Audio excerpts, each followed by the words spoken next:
भगवान राम की लीला भी अजब गजब रही है।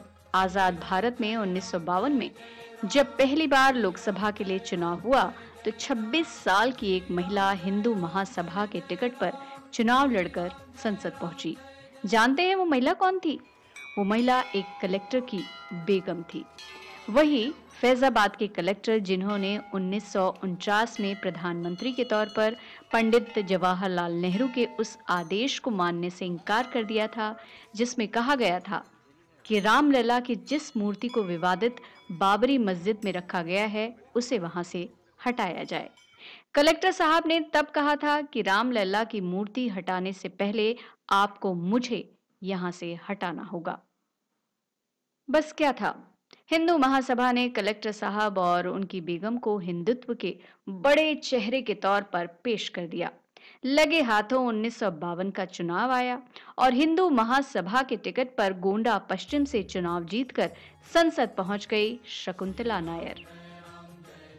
क्रिस्टोफर जेफरलेट की किताब the Hindu nationalist movement and Indian politics 1925 to 1990s में लेखक ने इस बात का जिक्र किया है कि ये वही शकुंतला नायर थीं जिन्होंने दिसंबर 1949 में रामलला की मूर्तियों को बाबरी मस्जिद में स्थापित किए जाने के अगले दिन से अखंड कीर्तन शुरू कर दिया था। हिंदू महासभा के दस्तावेज में भी शकुंतला नायर की ऐसी कहानियां दर्ज हैं।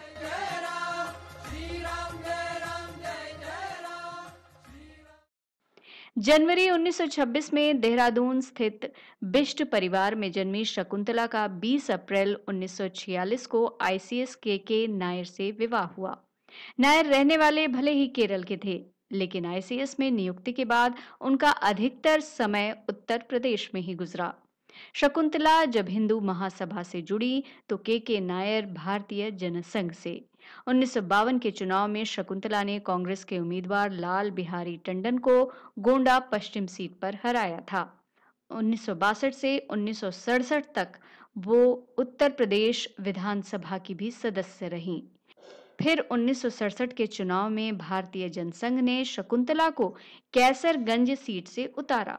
उस समय वहां कांग्रेस और स्वतंत्र पार्टी ने भी अपने अपने प्रत्याशी उतारे थे, लेकिन शकुंतला ये चुनाव भी जीत गईं। 1967 में ही के नायर ने भी बहराइच सीट से भारतीय जनसंघ के टिकट पर लोकसभा चुनाव लड़ा था और इस तरह चौथी लोकसभा में दोनों ही पति पत्नी संसद पहुंचे थे। नायर दंपति ने देवीपाटन और फैजाबाद क्षेत्र को ही अपनी कर्मभूमि के तौर पर चुना। सत्ता विमर्श ब्यूरो की रिपोर्ट।